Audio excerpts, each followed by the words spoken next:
Hi everybody, Adam here from Winning with Sketchup, and we have an exciting video for you today. Today we're going to take a look at how to build this kind of abstract shape, let's call it. And it's actually a conceptual table from Wilmer Chaka, and you can go and check that out over on their webpage, wilmerchakastudio.wordpress.com, and you can see their conceptual images of this table here.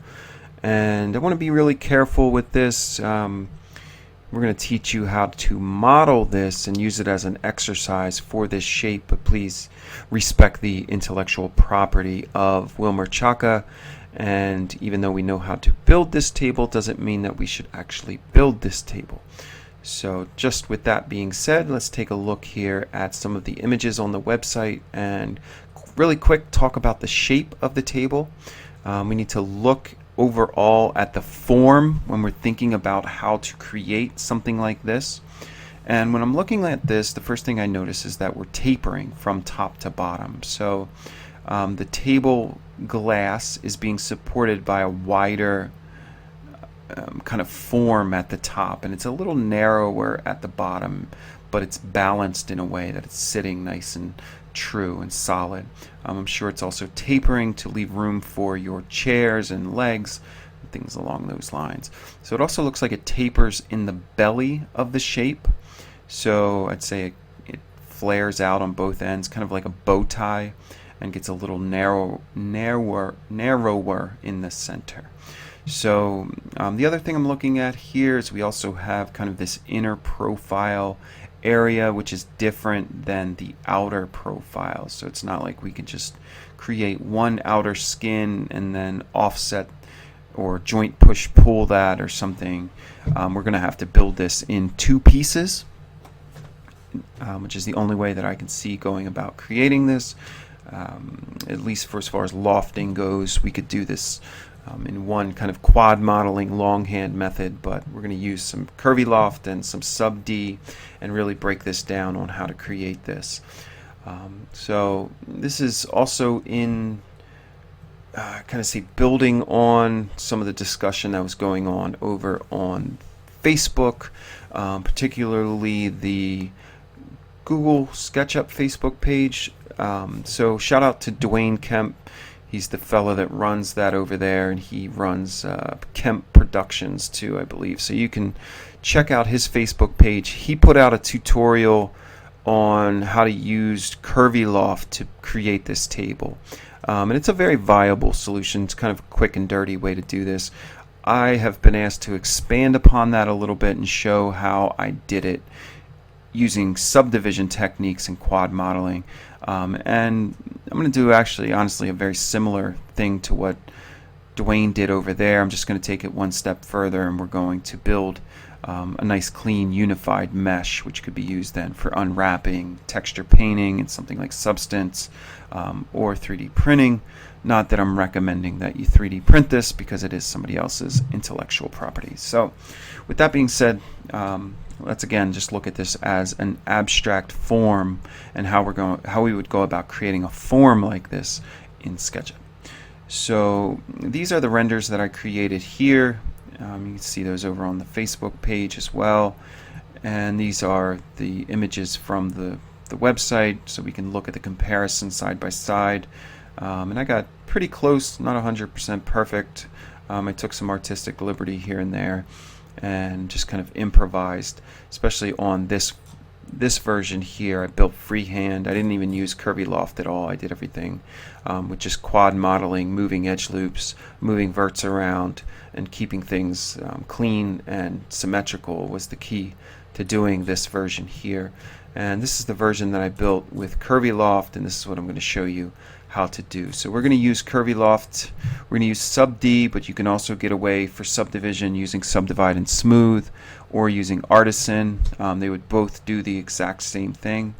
So let me pull Curviloft into play. We've got Sub-D. We're also going to use some quad face tools here. Bring that into play. We're going to use some Frito tools as well. And I'll just leave that up there. And we're going to use the other big one here, Frito Scale.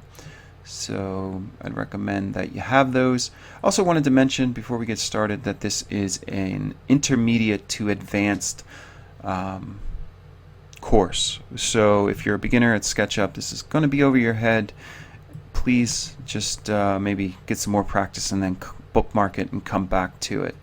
So you'll get it eventually. Let's go through here. Hopefully you can see the tooltips for my mouse. I'm going to use some keyboard shortcuts and try to go through this rather quickly so it doesn't take up too much of your time.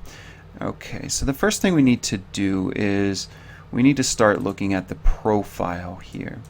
And we're going to go through and just draw out and trace the profile.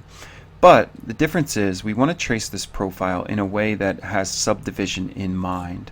So what we're going to actually want to think about is the fact that we're going to draw this whole thing with the line tool only. We're not going to use the arc tool to draw these arcs. And when we're drawing with the line tool and we're going around, we need to keep in mind that every mouse click that I make here is equivalent to an edge loop once we carry this out into subdivision and into full 3D. So even in 2D we need to think about 3D and we need to think about the edge loops. Every endpoint is an edge loop. Very important. So we need to think, okay, we have a curve here. How many edge loops do we need to support that curve? I think we need 3. So I'm going to go 1, 2, 3. And one other tip that I wanted to give you, the way that I would typically draw this is not with the line tool from SketchUp. I love to use Frito tools and this one here. This is called Draw Along. So I'll use that because once I've established my first click, I can move some of this down here. I use the Alt key to toggle off and on snapping and inferencing. So once I snap there, then I use Alt and I toggle off snapping, and now I'm not getting any inferencing in the way. Now I can go around and just draw very smooth and naturally. And so I'd go click, click, click, and again edge loop, edge loop, edge loop, edge loop, edge loop here. So we're going to do 3 for each curve.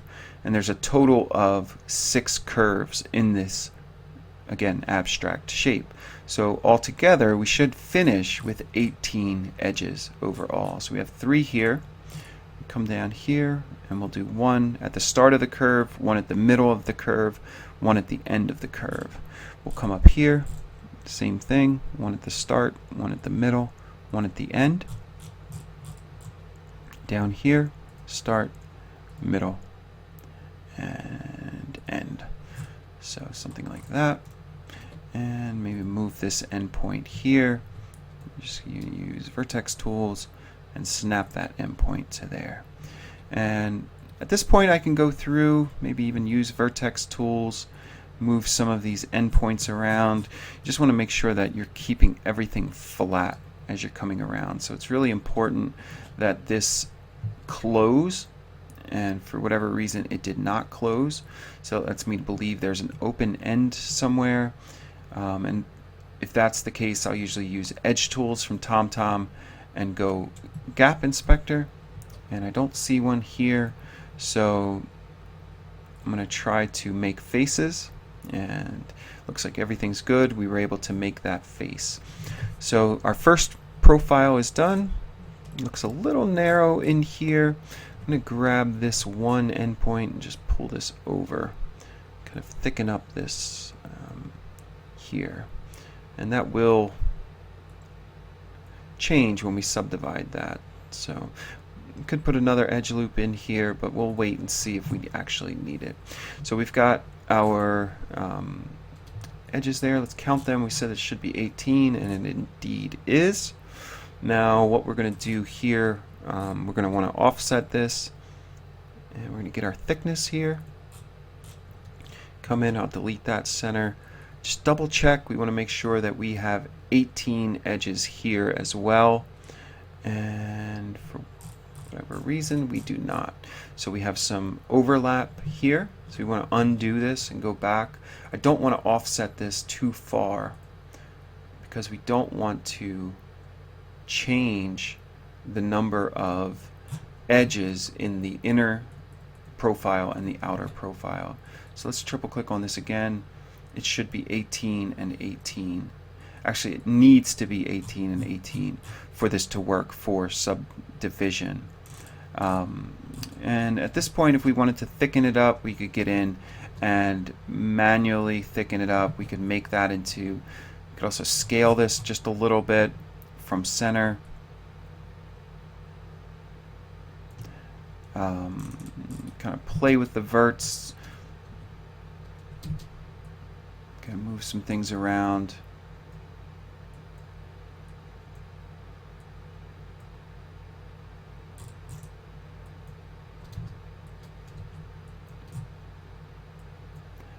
And just kind of get things into place. So, and you can look at the initial shape, can put X-ray mode on, and kind of helps to see through to the reference image underneath. And you want to kind of keep it the same thickness all the way around. Looks like it does get a little thin in some spots, but it's hard to tell with the perspective if it's actually the image or if it changes shape. So that looks good. Maybe we'll pull this down just a little bit. Pull this down just a little bit. Something along those lines. Now we need an inner profile here. And in order to not overlap this or not glue to this one, I'm going to put this in a group here. So we should have, oops, we should be able to create a face here. And let's just make sure everything is flat and turn off X-ray mode here. Got our face on the inside, but we don't have a face there. So for whatever reason, there we go. Now I just was running some generate faces, which is a part of tools on surface. And if you have that installed, you'll get that in your right click menu. And I'm just going to adjust just one more thing over here because I'm very anal and picky about this stuff, but something like that. So that looks good. Now I just want to group that, and that's just to isolate things to make sure they don't touch each other. Now I'm going to go around and I need to draw 18 edges for this inner profile, and I'll talk to you about why in a second. So let's go around. Again, we need start of the curve, middle of the curve, end of the curve. Coming up here, start, middle, end, and I'm going to turn off, go back there. I'm going to turn off with the Alt key, inferencing and snapping, and I just want to make sure I'm just on the inside. I could actually touch that line and it wouldn't matter that much, but I just want to make sure that I'm on the inside of that. So to make things a little easier as well, I'm going to get in here and mark these vertices with Frito tools, and there's a mark vertice tool in there. So let me get back out and go to draw along, go from that end. That way I can come down here, tap Alt, make sure I'm not snapping, and just know where these endpoints are, because I want to be in a very similar spot with this profile. So I go there, there, and there. So this is our inner profile. It doesn't matter. It just needs to be close. Now we need to have 3 here because we have 3 here and 3 here. So we need 1, 2, 3. And we're going to come down here and just kind of look at where these are sitting. Let's do 1, 2, and 3. Come up here, we're going to do 1, 2, 3, and then here again. We're just going to connect to here. So I'll hit Alt, turn back on snapping, and snap there. And just double check, double click in the middle, hold Shift, deselect the face. We've got 18 edges. So we're golden on the middle as well. So we're done. We're set up. All our profiles are done. Now it's just a matter of creating our shape, and we can do that very quickly and easily. The hard part is actually over. So let me just group those together. I'm going to throw them to the ground. And I use the plugin called Throw To from Talk to Hata and just drop them down. And there we have it. Now, the one thing we want to do is we just need to understand the thickness of our shape. And we can do that, maybe draw a box or something. And I'm just going to use the plugin called Make Box from S4U. You can obviously just use rectangle and push-pull. But I'm just going to kind of rough this out here. Maybe I'll do throw to with that shape and just throw it onto there and then scale it down. Something along these lines. So we're not really going to use this box. I just want to make sure thickness here looks right. So I'm going to say something like that for the thickness. And I'm going to use Frito scale and we're going to taper in the bottom for the thickness. I'll go to X-ray mode. And we're just going to taper this in, something like that. So that is our shape that we're going for. And I'm just going to take this profile and we're going to copy that here from, just make sure that it's sitting on that corner, that endpoint. And then we're going to go over here, make sure we're on the right axes, that green axes, snap to the middle, and then go from the middle and bring a copy and snap to the end. Now we can delete that box. So there's our profiles, all three of them sitting beautifully. Now we need to think about what we're going to do from here. We need to look at this shape and I'll show you what we're going to do. Okay, so when we're looking at this outer skin, we see that we have this kind of V shape here, this U. We need to create something that goes obviously from this side over to the other side. But then we need something in the middle that kind of supports this indent. So we need something, another profile here in the middle. So we're going to do that first. And again, that would be our outer profiles. And then we're just going to take this outer one and we're going to scale it down a little bit. So do that, but I don't want to mess with this inner profile. It's going to be the same overall. So there's a couple things we could do. We could get in here. You could scale it this way a little bit and see what that does.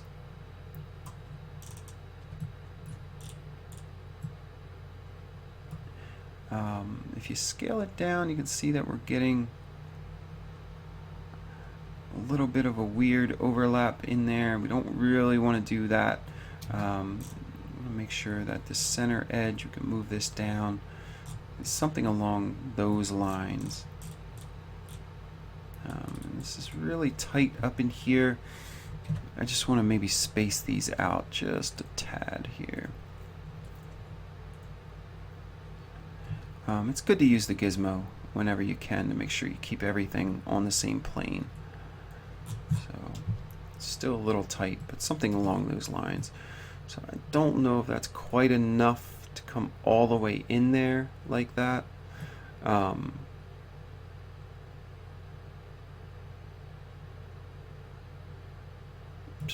it looks like maybe it comes down just a hair. So let's just scale this in just a little bit. And we want to bring it down and snap it to the ground plane. So we can just do a throw to and drop it down. Alright, so there's our inside. And now we have our outside. So for the inside, what we need to do is we need to go from this edge to the center profile and then to that edge again. So let's do our inside first, which would make a little more sense. So again, we're going to go from this edge here, which is the inside, to the center profile, which is here, and then to the inside again. So let's go center, or let's grab this one, let's explode that. Let's explode that.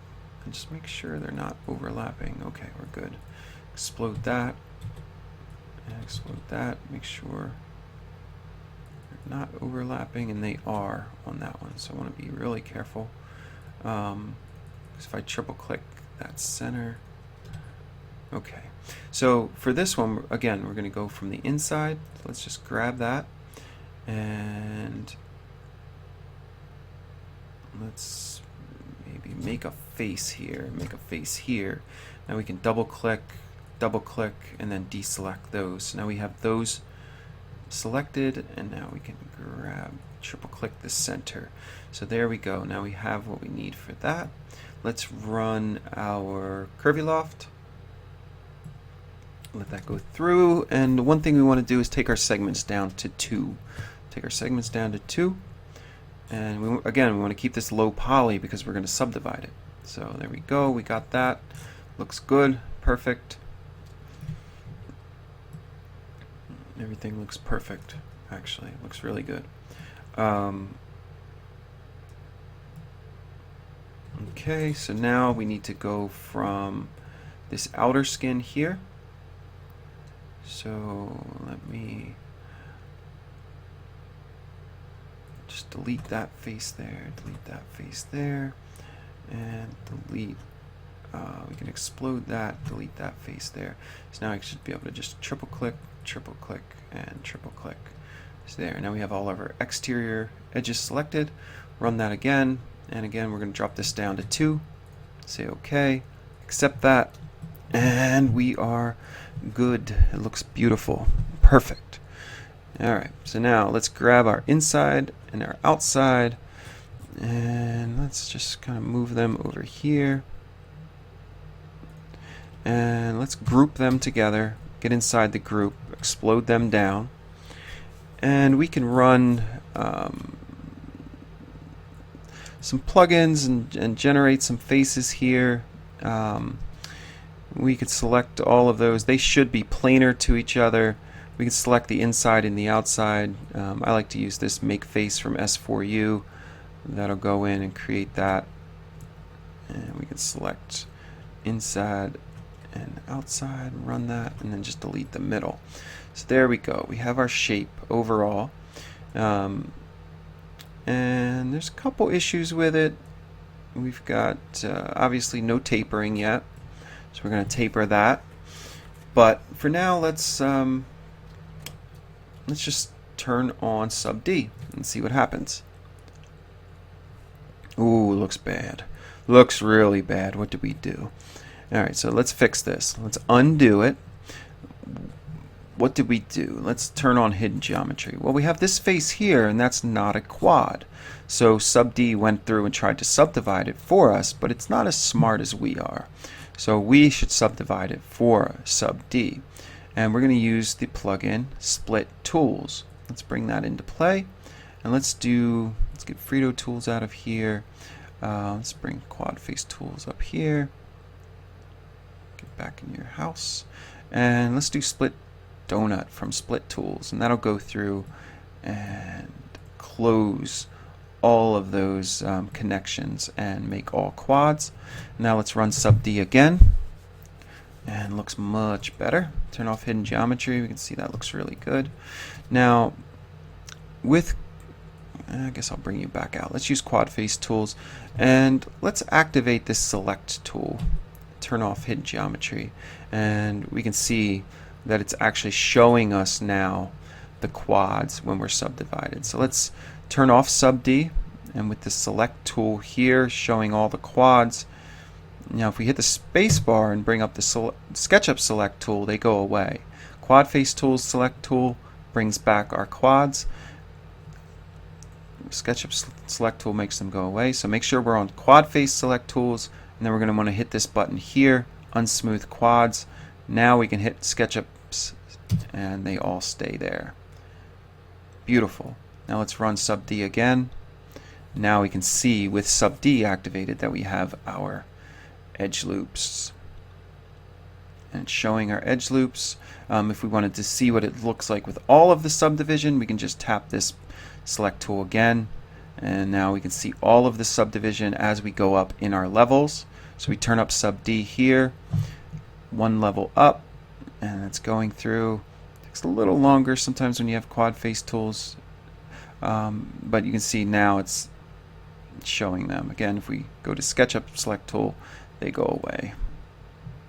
So there's the true subdivisions, which look nice. It's showing us, you know, we could do a little work in here, maybe add some edge loops if we wanted to have a little more evenly spaced quads. This is for efficiency with what we're doing here. So, but this is their shape overall. This is a good starting point. So let's turn it back down to the lowest subdivision level. And let's get out of here and turn off sub D. Now, what we want to do is we want to get out of here, and I'm going to go to Frito scale, and we're just going to taper this shape just like it is. We're going to get in here, let's taper this thing, and we can try to get very carefully, there we go, got that bottom one, tap control and bring this in, and we should be able to see what's going on. There we go. So let's bring it in maybe 0.40, something like that. That looks pretty good. And there we've got our taper. If we wanted to taper it front to back, we could do that as well, and just taper it this way. If you think that the table tapers that way, then you can do this, but I don't think it does. Looking at those pictures, but for any other shape, we could taper it that way as well, and sub D will still hold up. It respects the quads pretty well, and there's kind of the basis of our shape. So I'm going to actually undo that. I don't want that tapering in the back. I'm going to hold up everything like that. We could also scale it from here and just kind of tweak things and take a look at it. If it didn't look right and we wanted to kind of play with this a little bit, we have some options here and just kind of scale it, move it around, turn sub D on, look at it, see how it looks. Now the one thing that we need to do is we need to support these outer edges all the way around. I also think this looks a little skinny through here, so there's a bunch of things we could do to fix that.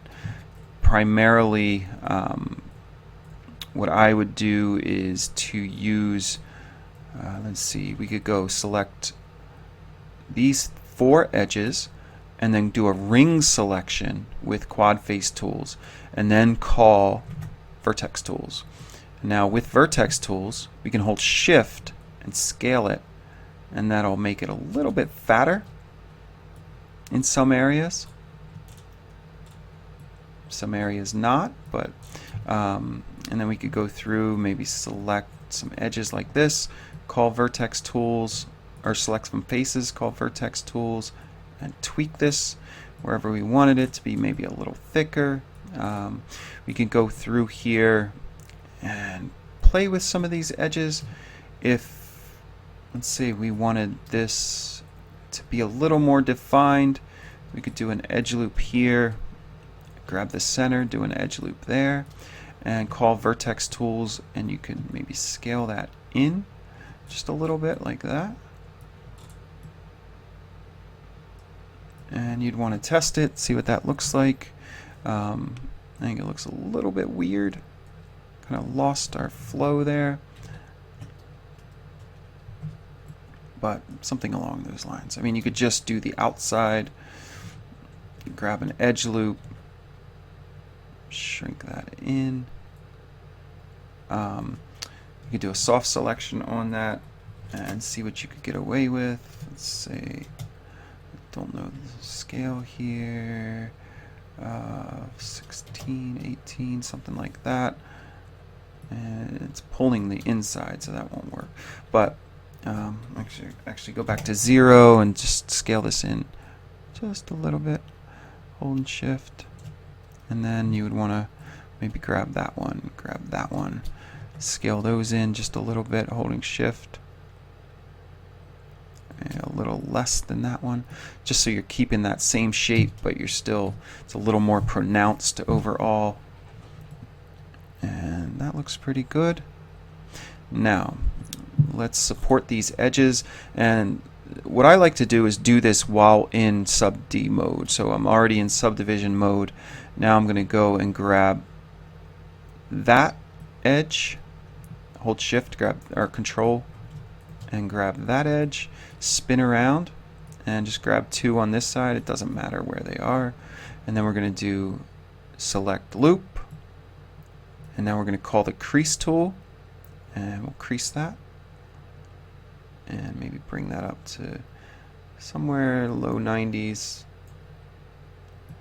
And we want to throw another subdivision level on so we can see how that's working, because you can't really tell until you turn up the subdivision.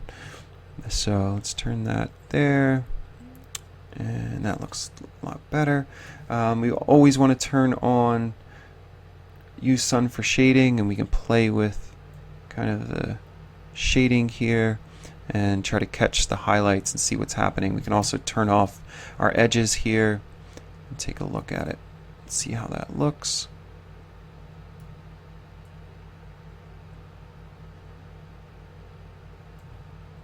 So if it's not sharp enough, turn back on our edges, grab these edges here,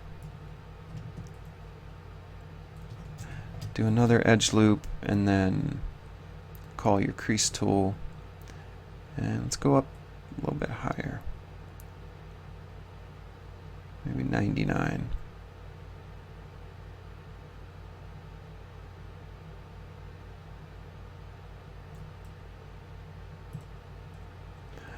So keep it pretty sharp, but not all the way, something like that. All right, so now we need this inner area here. You can see we've got this nice bump and this sharpness all throughout here. So we've got a really nice crease on the inside. And let's get in there, turn off sub D, and get inside here. And I think what we're going to do is we're going to actually, I'm going to use this tool, which is really, really handy for selecting edges. And this is from Sketch UV Path Select. And I'm going to move some of these up just a little bit and then deselect. Oops. I just want this one. Actually, let me get in here and I'm going to grab this face, this face, this face. And let's pull all of these up just a little bit here. And just kind of make that a little more pronounced overall.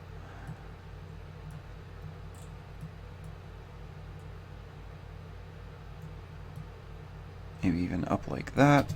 Now, we want to grab that middle edge loop. And let's grab that edge loop. And, well, let's go to sub D first. Just be mindful of where it is so we can find it. And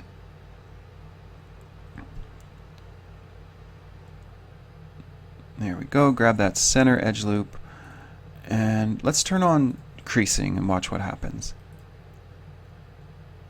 So we can turn it all the way up to 100. And we're starting to get some sharp. That's a little bit too sharp there. We don't want it to look like it's going to cut something. Let's do mid-90s. Something like that. Now, if we turn this up another subdivision level, you'd really start to see that crease come out overall. You're starting to see it pick up there.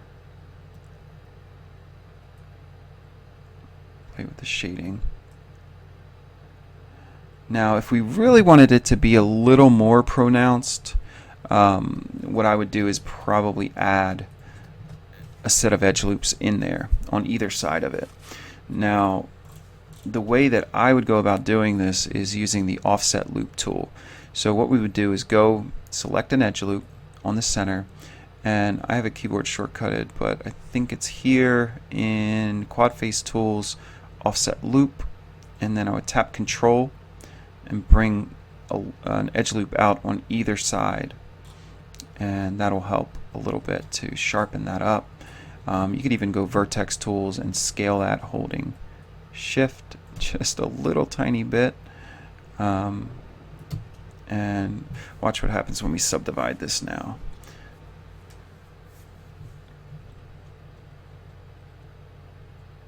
And that'll look really good, and that'll really pronounce that edge there. Let's see how that's coming along. So I'm going to grab this inner loop here. I think I'm going to turn this one all the way up. Just grab those creases and turn that up to 100 or 1. Maybe tighten that up just a little bit and leave it a little bit softer on the outside. And overall, I think that looks pretty good. If you wanted to get in here and really play with this shape, you could. There's some things you could do, mess with these edge loops. You could add an edge loop here and there if you wanted to maybe have this, just have a little teeny tiny curvature here. You'd want to do a ring select, and then you'd want to throw in an edge loop there. And you could use the vertex tools and just pull that in slightly. Maybe even, where's my vertex tools here? Try to make planar. See if that doesn't throw it off too much. And probably don't want to rotate it. Looks like it's going to really mess the shape up. But if you brought this in just a hair there, you'd get a nice little curvature. Let sub D kind of do the math on that curve there. So it's hard to tell in those images if there is a little bit of a curve there. Kind of looks like there is, maybe even through here as well. You can see that that added a nice little curve there. One thing that it does look like it's doing on both sides that I don't really see as pronounced in the table is having this major indent here. So that's something that you could fix pretty easily as well. And I'm just going to get rid of this edge loop here for now and just axe that out of there, and then just kind of want to take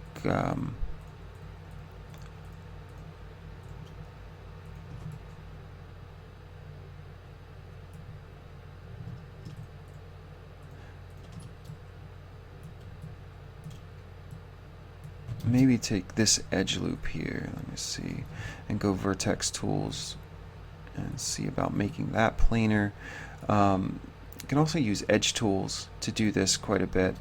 So we have those edges selected. There's a make planar button here, and you see what that did? Make them collinear. So just by doing that, it took away that severity of that indent there.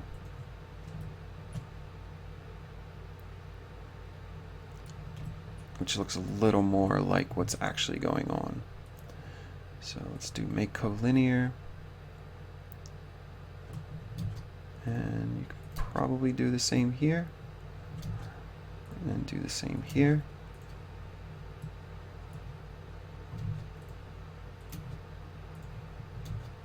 And do the same there. And that looks good. A little bit of something funky going on up here, so I don't think our offset loop worked properly, so we ended up with a little bit of some issue up here. So whatever we were doing was, it kind of failed here. We were putting an edge loop across, and I just want to check the verts here. So we need to kind of connect this face here, and I'll try. I always have issues with this quad face tool here, but I'll try to come across. Yeah, it always throws in an extra face for me, so I end up having to delete that there. And let's see, I'm just gonna add an edge here, and then I'll go from there to there and soften that, and then we should be able to go from here to here and soften that. And it looks like we are just missing some edges in here to build out this area here. So I think what we're going to do is just use some vertex tools, bring out some quads, and let's do some kind of target welding. And then we want to go from here to here.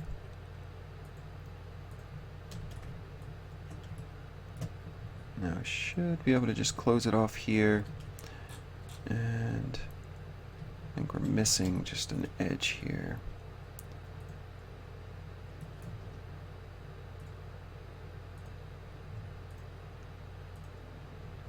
So this is always really tricky when you get in and you try to do some repairs, because I feel like things always then go haywire. Just unsoften those edges.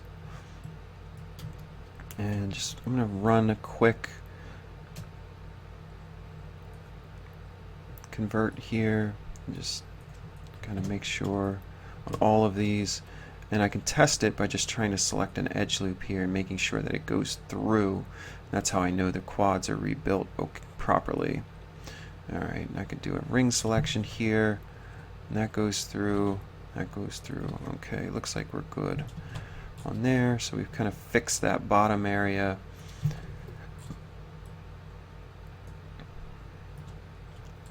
And okay,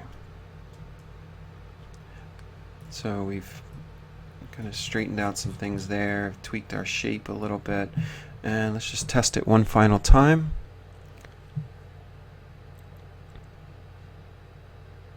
Let's sub D go through and process, and just make sure that looks good under there, all of the repairs that we did. And turn on hidden geometry. We can see the density there. We can also turn on this quad face tools and take a look there. And incidentally, if you want it to stay that way, which looks kind of cool sometimes if you're presenting the quads, you just have to toggle this button here, unsmooth quads, and now you can get out and even close this group, and it'll stay looking the way that it looks here. And so, and if you want it to go back, all you have to do is turn off sub D and turn it back on, and it'll go back to the way it was.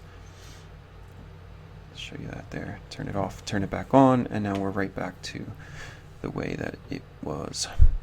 So that's pretty much it in a nutshell, how to build the table and the process to go through.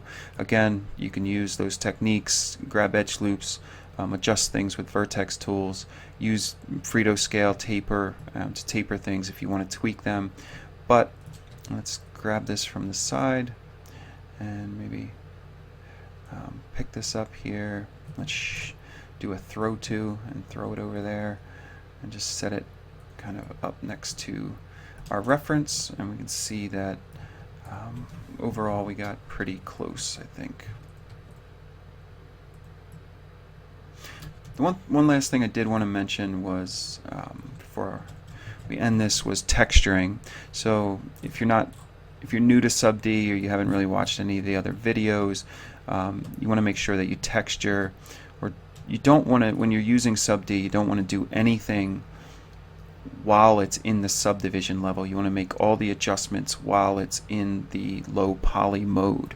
So even if it's adding materials, once you toggle this on and off, it'll erase anything you do. So you don't want to adjust anything. You don't want to move vertices or anything while you're in the subdivision mode until you're absolutely happy with it.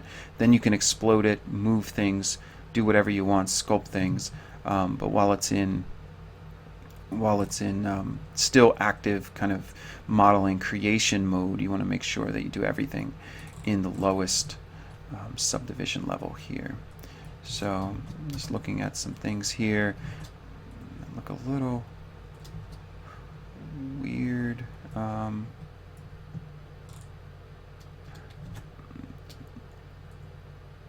Just kind of run that make planar button.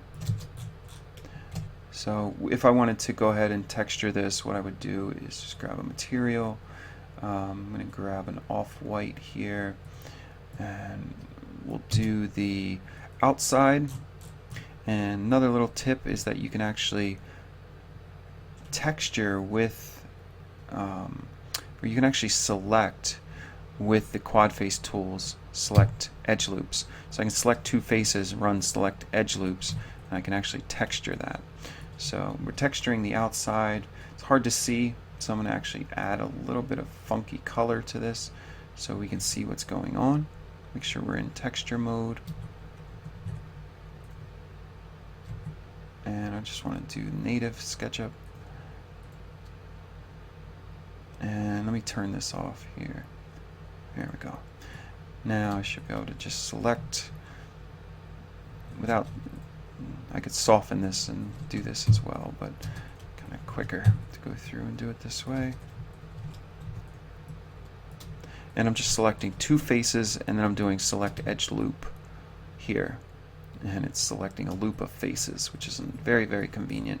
And now we can just select the inside. So I'll select everything with same material, and then we're going to go and put on maybe a kind of a wood color here. And we'll grab this one, take it back to white, or off-white, a little bit off-white. Grab this one and could get in maybe and sample our screen, something like that, maybe a little bit brighter. And now when we get in and we subdivide that, that will match, the colors will follow along the subdivisions. You can see that looks really good overall. Drop that back down, bring that over, and could throw a tabletop on there.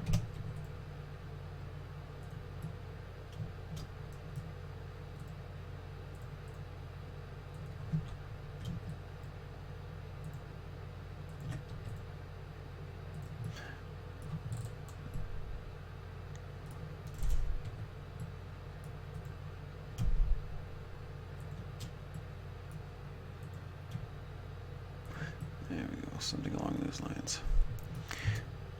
And turn off our edges.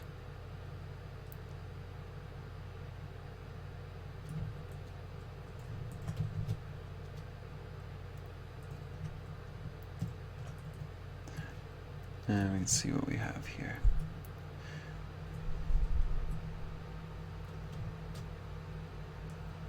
So I hope overall that was very helpful, and you guys can go ahead again, make sure you're respectful of the original artist and his property here. But if you wanted to play with this shape for an exercise to build your skills, I think it's a very good, challenging skill to, or shape to start to kind of break down and understand quads and sub D and how to use that in combination with things like Curviloft. So I know it was a long tutorial, but hopefully you guys got a lot out of it, and you can take this information and apply it to other things. So hope everyone has a good day. We will see you in the next video. Happy SketchUp, happy rendering, and all the best.